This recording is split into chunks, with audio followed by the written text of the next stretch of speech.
आकाश, तुम कब मेरी बात सुनोगे? आखिर मैं तुम्हारी पत्नी हूँ। माही ने गुस्से में आकाश से कहा।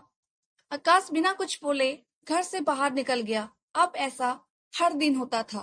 माही अपनी सास सुनीता जी को बहुत इज्जत करती थी, लेकिन सुनीता जी हमेशा उसे नीचा दिखाने की कोशिश में लगी रहती थी। आज भी वही। माही ने सुबह जल्दी उठकर नाश्ता बनाया।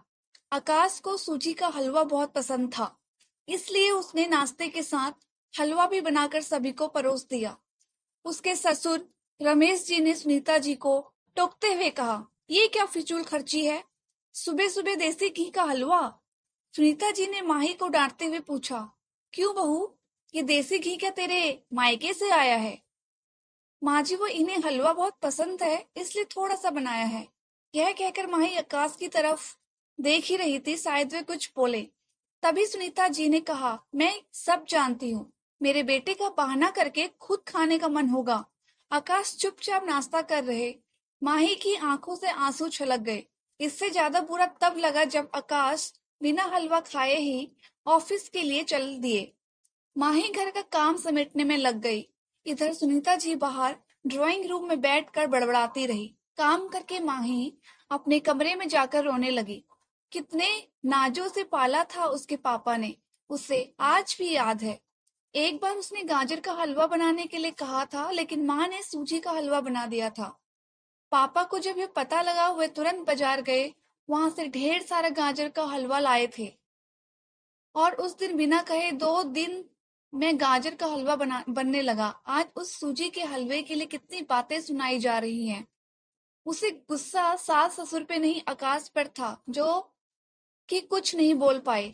शाम को जब उसने आकाश से शिकायत की, तो वे बस इतना ही बोले, इस घर में केवल माँ की पसंद का ही खाना बनता है। आगे से मेरी पसंद का कुछ मत बनाना। माही ने आकाश से बात करनी बंद कर दी। आखिर क्या कसूर था माही का? यही कि वह आकाश से बहुत प्यार करती है। इसी तरह कुछ दिन बीत गए। एक दिन माही ने सुनीता जी से कहा, माँ जी, मैं अपने घर जाना चाहती हूँ, कुछ दिन के लिए। अगर आप कहें तो आज ही चले जाऊं। कई दिन पहले माँ का फोन आया था, कह रही थी पापा की तबीयत ठीक नहीं है। सुनीता जी वहां वहां जब भी जाती है, 1 सप्ताह से वापस नहीं आती। घर का काम कौन करेगा? तेरे ससुर और मेरा बेटा शाम को थक हार कर घर आएंगे। यहाँ उन्हें खाना भी नसीब नहीं होगा। मुझे तो चक्कर आ रहे हैं। मैं खाना नहीं बना सकती। जाना है तो एक दिन के लिए चली जा। माही मन मारकर एक दिन के लिए पीहर पहुंच जाती है। वहां पहुंचकर उसे और भी आश्चर्य होता है। भाभी, मम्मी पापा कहाँ गए? माही ने घबरा कर पूछा। उन दोनों का घर में मन नहीं लगता, तीर्थ यात्रा पर गए हैं। ना जाने कब आएंगे। वैसे तुम कितने दिन के लिए आई हो? क्योंकि मुझे भी अपने पीहर जाना है। संगीता भाभी का यह व्यवहार देखकर माही चौंक गई। क्या ये वही भाभी है जो उनसे बहुत स्नेह जताती थी? माही सोफे पर बैठी सोच ही रही थी। अच्छा, वे जो भैया ने मकान का पेपर साइन करा लिए थे, मैंने अपना हिस्सा छोड़ दिया था। शायद उसी साइन के लिए मेरे से प्यार जताया जा रहा था। माही उठकर खड़ी हो गई। भाभी, मुझे कुछ काम याद आ गया, मैं फिर आऊंगी, कहकर वह तेजी से घर से बाहर निकल गई। पीछे से गेट बंद होने की आवाज से वह समझ गई कि उसके जाने से भाभी को कोई खास फर्क नहीं पड़ा। भारी कदमों कदमों से चलते हुए मंदिर पहुंच गई, क्योंकि शाम से पहले यदि ससुराल जाती तो सुनीता जी उससे कई सवाल करती। मंदिर में जाकर उसने भगवान के दर्शन किए। बस, ना कुछ मांगा ना कुछ बोला, भगवान की चरणों में शीश नवाकर वह बाहर आकर बैठ गई। तभी सामने के पेड़ के नीचे उसे अपने माता पिता बैठे दिखाई दिए। माही भागकर उनके पास पहुंची। माही को देखकर उनकी माँ रोने लगी। बेटी, तू यहाँ कैसे? पापा ने पूछा। वो छोड़िए, ये बताइए आप यहाँ कैसे? आप तो तीर्थ यात्रा पे गए थे। माही का सब्र का बांध टूट गया। उसकी आंखों से आंसू बह रहे थे। बेटी, तेरी भाभी ने तुझसे झूठ बोला है। बिजनेस में पैसा लगाने के लिए तेरे भैया ने मकान अपने नाम करा लिया।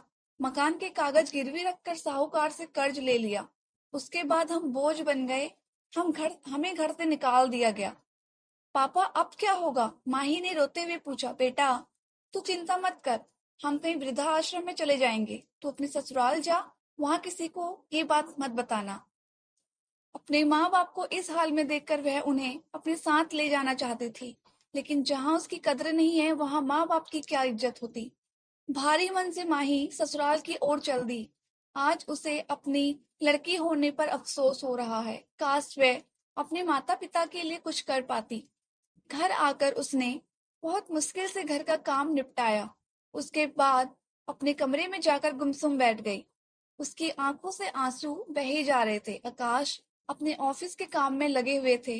जब वे सोने आए तो माही से पूछ बैठी, क्या बात है, आज फिर माँ की कोई बात बुरी लग गई जो आंसू बहा रही हो।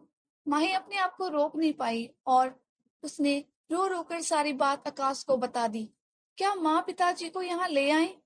वे इस उम्र में कहाँ जाएंगे? आकाश ने कोई जवाब नहीं दिया और करवट लेकर सो गए। इस बात से माही को बहुत गुस्सा आया। आज से मैं भी इनके माँ बाप की सेवा नहीं करूंगी। देखते हैं कौन इनकी सेवा करेगा।